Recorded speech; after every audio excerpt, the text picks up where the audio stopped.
Let's take a closer look at why public ethics matter. Trust in government begins with a simple idea. Public officials are tasked with working for the public good. Their role is not to advance their own interests or those of their associates. This principle forms the basis of a fair and functional society. When that trust is broken, the entire system can be affected. People may begin to question whether the rules apply equally to everyone. In West Virginia, the law addresses this issue directly. It establishes guidelines intended to keep public service focused on the community. This is not just a recommendation, it is a legal and ethical requirement for those in public office. The West Virginia Ethics Act, specifically Code Section 6B-2-5, subsection B, states that public officials cannot use their positions for their own private gain or for the private gain of another person. This law is designed to address conflicts of interest. It aims to ensure that decisions are made with the interests of the state's citizens in mind, rather than for personal or business advantage. The law restricts officials from voting on matters that could benefit their own companies. It also limits the ability to provide special treatment to campaign donors or business partners. The functioning of government relies on these standards being observed and enforced. Recent developments indicate that this principle is facing challenges.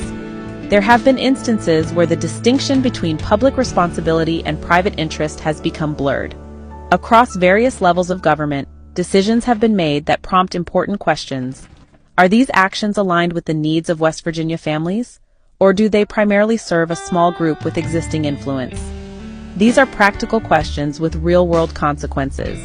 The outcomes affect community well-being, environmental safety, and economic fairness. Examining these actions is a step toward understanding how public office is used.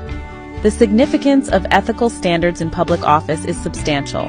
When a public official uses their office for personal advantage, it constitutes a legal violation. It also represents a breach of trust with the voters who elected them. Such actions can diminish public confidence and contribute to a system where only a select few benefit. This is the reason for the existence of the state's Ethics Commission and the careful approach local bodies like the Wheeling, Ohio County Board of Health take when handling public assets. Even the appearance of impropriety can influence public perception of institutions. These rules are part of the framework that shapes how public office serves the community and supports a fair process for all. Over the past 2 decades, a disturbing pattern has emerged in West Virginia politics. A series of legislative and executive actions appear to prioritize corporate and private interests over the well-being of the general public. This pattern is not an accident. It is the result of specific choices made by people in power. For example, laws have been passed that give significant tax breaks to coal companies. While proponents argue these cuts stimulate the economy, the reality is often more complicated. Some of the very officials who championed these tax cuts for the industry have themselves been linked to companies with millions in unpaid taxes and safety fines, a clear conflict that benefits them directly. One of the most concerning trends has been the systematic weakening of environmental protections. In recent years, the legislature passed bills like Senate Bill 592, which made it harder for state regulators to designate new streams for special protection. Another bill, Senate Bill 940, took away the ability of local county and city governments to enact their own clean water standards that are stronger than the state's rules. This move effectively silenced local communities that wanted to do more to protect their drinking water sources. These changes did not happen in a vacuum.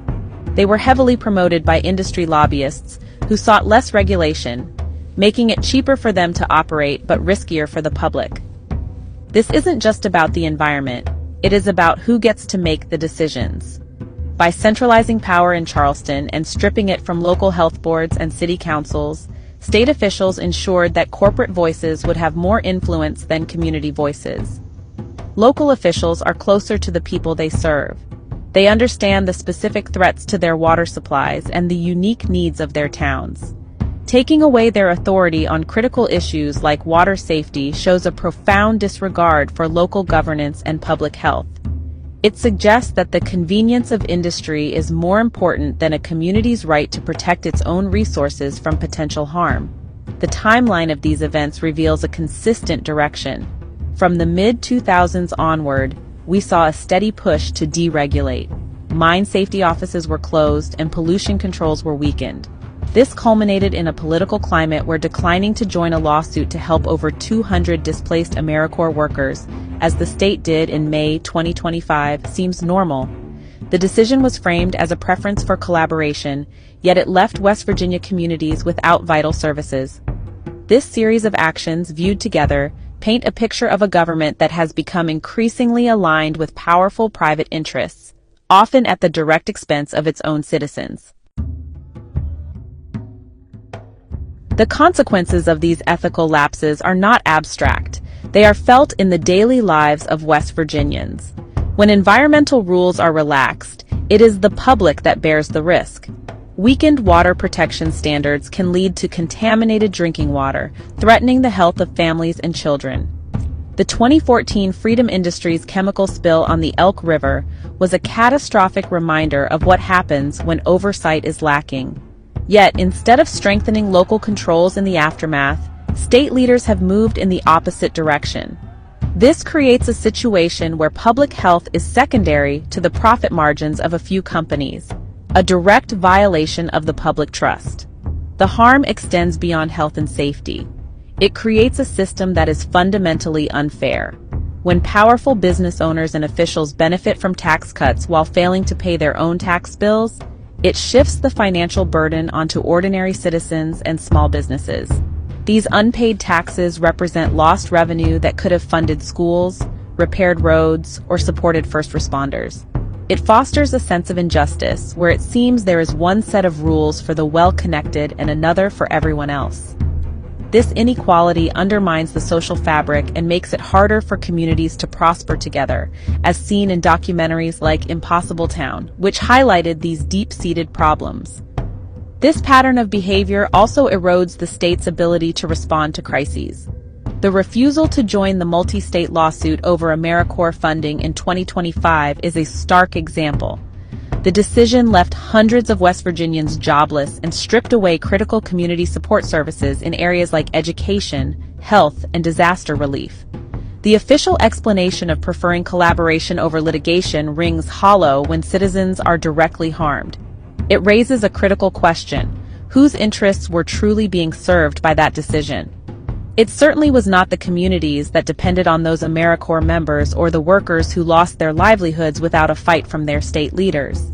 Ultimately, these actions create a cycle of disadvantage. A government that consistently favors corporate gain over public welfare discourages investment in people. It signals that worker safety, clean water, and community services are negotiable. This makes it harder to build a diversified and resilient economy. Young people leave in search of better opportunities, and communities struggle to recover from economic and environmental setbacks. The true cost of these ethical failures is measured in lost potential, diminished health, and a growing sense of hopelessness among the very people the government is sworn to protect and serve. To break this cycle, we need more than just awareness or complaints. We need robust, independent oversight and a renewed commitment to accountability.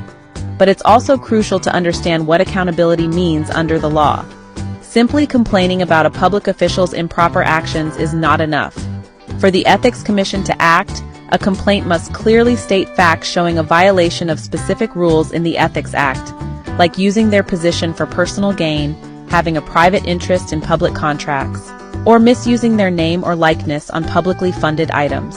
Negligence, incompetence, ignorance, insensitivity, or even personal animosity do not count as violations, unless they break the rules set out in WVA Code Section 6B25 or Section 6B2B1. Even criminal misconduct is not an Ethics Act violation unless it breaches these specific rules. The Ethics Commission must be empowered and funded to conduct thorough investigations into these kinds of violations, regardless of who is involved. When public records and news reports from sources like the Charleston Gazette-Mail and West Virginia Watch reveal a pattern of decisions that benefit officials personally, it cannot be ignored. An outside investigation, free from political influence, is often the only way to uncover the full truth and ensure that justice is served for the public. Strengthening our ethics laws is another crucial step. The current rules are a good start, but loopholes can be exploited. We need clearer definitions of what constitutes private gain and stronger penalties for those who violate the public trust. Transparency must be mandatory. Officials should be required to disclose all potential conflicts of interest in a way that is easily accessible to the public. Citizens have a right to know if their elected leaders are making decisions that could benefit their own businesses or the companies of their largest campaign donors. This transparency is the best defense against corruption and self-dealing. The power of an engaged citizenry cannot be underestimated. When people demand accountability, leaders are forced to listen. Public meetings, citizen-led watchdog groups, and a free press all play a vital role in holding government accountable. It is through the persistent work of journalists and the courage of whistleblowers that many of these issues have come to light. We must protect and support these institutions. The public has a right to the information, documents, and records that show how decisions are being made. Only with this knowledge can we effectively advocate for a government that operates in the open and for the benefit of all. In the end, the path forward is clear. Public officials must be reminded that their primary duty is to the people of West Virginia, not to a corporation, a political party, or their own bank accounts. The principle is simple: serve the public. The actions we have seen, from weakening environmental laws to prioritizing corporate tax breaks over public services, stand in stark opposition to this ideal. Restoring faith in our government requires a firm and unwavering commitment to ethics, transparency, and accountability. It is time to demand a government that works for everyone, ensuring fairness and justice for every community in the Mountain State.